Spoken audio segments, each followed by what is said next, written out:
Olá pessoal, tudo bom? Vamos abordar agora um exercício que ficou nos nossos slides na nossa aula de Teoria de Relatividade Restrita, parte 1, né?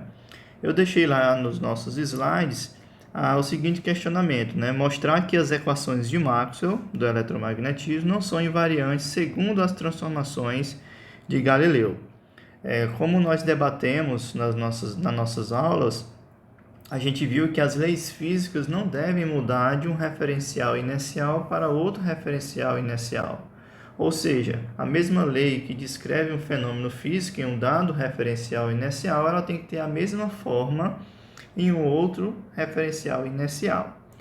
Então, a gente vai pegar agora, para nós demonstrarmos esse exercício, né? Resolvermos esse exercício, a gente vai partir das equações de onda do eletromagnetismo e a partir dela nós vamos discutir como é que nós podemos mostrar essa não invariância segundo as transformações de Galileu.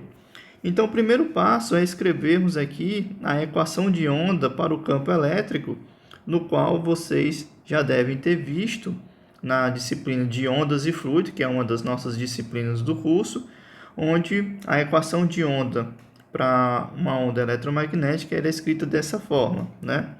De modo análogo, nós podemos também escrever aqui a equação de onda para o campo magnético. Então, a partir dessa forma, a gente vai pegar uma forma mais geral e aí trabalhar esse conceito de não invariância. Mas antes, nós devemos lembrar aqui a definição da velocidade da luz no vácuo, que pode também ser escrita dessa forma, que é 1 sobre a raiz da multiplicação da permeabilidade magnética no vácuo vezes a permissividade elétrica.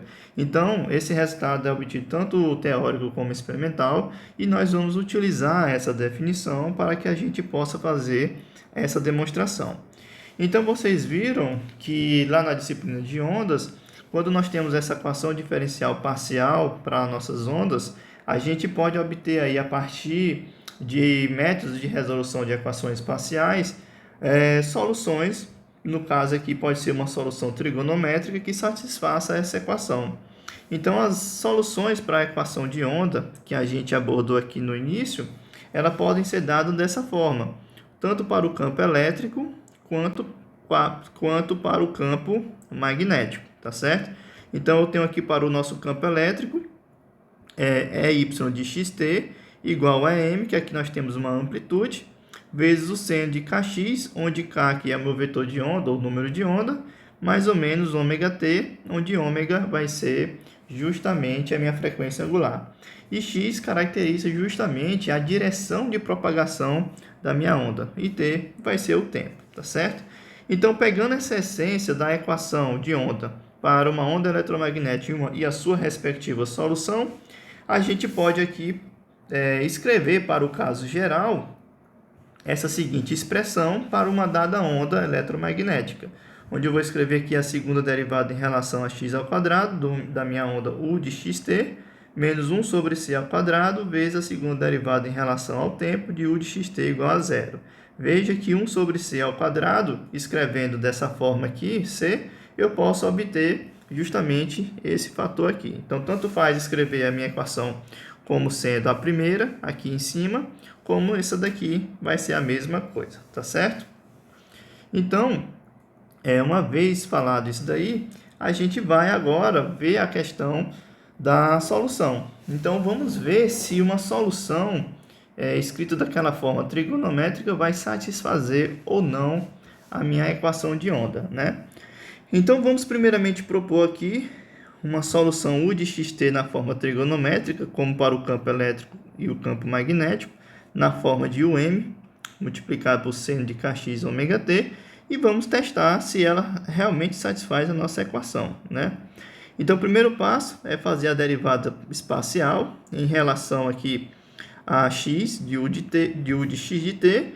Calculando aqui, nós vamos ter U de m multiplicado pelo cosseno de kx mais ômega t multiplicado por k. Basta derivarmos essa nossa função e depois aplicar aqui a segunda derivada, com respeito ao espaço e podemos escrever dessa forma, como sendo menos de UM do seno de kx mais ômega t ao quadrado. Ou podemos aqui escrever numa forma mais compacta, como sendo a segunda derivada de u de xt em relação a x ao quadrado menos u de xt vezes k ao quadrado. E aí a gente guarda essa informação para nós usarmos mais à frente. Depois disso, a gente calcula a derivada temporal, pega novamente nossa função, deriva em relação ao tempo, nós podemos obter essa forma, e derivar novamente a minha equação, a gente obtém essa outra forma aqui, né? Onde nós podemos também colocar de forma compacta, vocês podem observar que isso aqui nada mais é do que a minha definição u de xt, e podemos então reescrever a minha segunda derivada da função u de xt em relação ao tempo nessa respectiva forma. Então, uma vez calculado a derivada parcial e a derivada temporal, basta pegarmos esses resultados e substituirmos na nossa equação de onda, né? Então, pegando aqui os termos da segunda derivada espacial de u menos 1 sobre c ao quadrado multiplicado pela segunda derivada temporal de u, substituindo os valores encontrados, nós vamos ter menos u de xt vezes k ao quadrado, mais 1 sobre c ao quadrado de u de xt vezes ômega ao quadrado, tá certo? Aí a gente tem que lembrar, como a nossa própria definição, que c pode ser dado em termos da minha frequência angular dividido pelo meu vetor de onda ou meu número de onda, onde nós podemos aqui fazer uma manipulação e escrever aqui que 1 sobre c ao quadrado nada mais é do que k ao quadrado dividido por ômega ao quadrado. Substituindo esse resultado na minha expressão, a gente pode obter essa seguinte forma, né?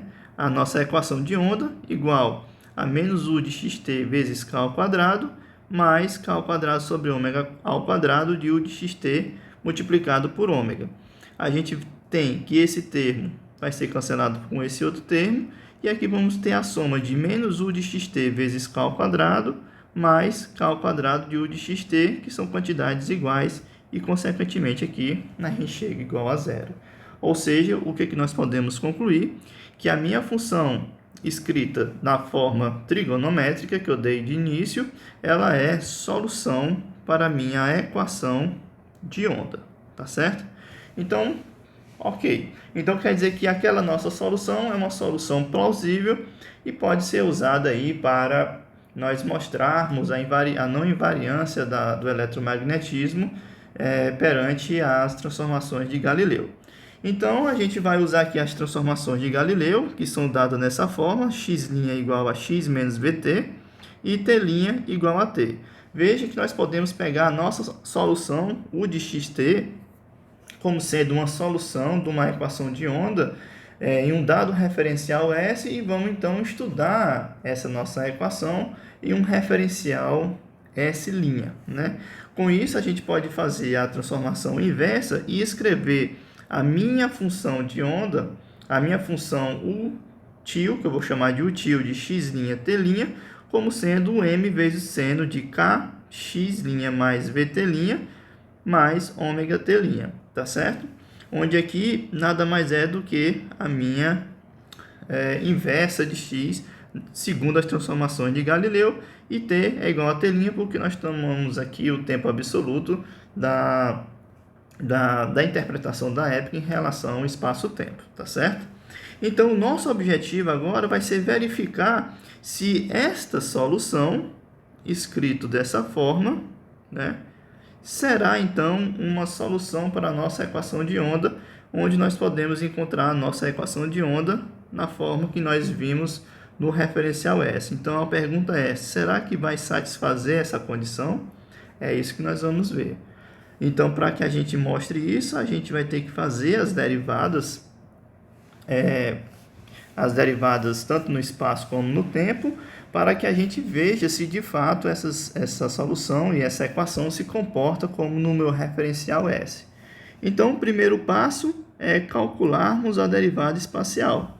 Então, nós vamos aqui primeiramente derivar a minha função útil em relação a x', onde nós podemos encontrar essa forma aqui. E depois eu faço a segunda derivada, onde encontro esse termo, ou posso reescrever uma forma mais compacta, tá certo? De modo análogo, eu faço a minha derivada temporal, a primeira derivada, onde eu vou obter esse termo. Veja que aqui agora eu vou ter um termo diferenciado em relação ao referencial S, e eu faço a minha segunda derivada temporal, onde eu posso chegar nessa expressão aqui mais compacta, tá certo? Então, veja que agora eu tenho a forma da segunda derivada em relação a x', e eu tenho aqui a segunda derivada da minha função útil em relação a t'. Então, eu pego esses resultados e faço o quê? Uma substituição na equação de onda no meu referencial S'.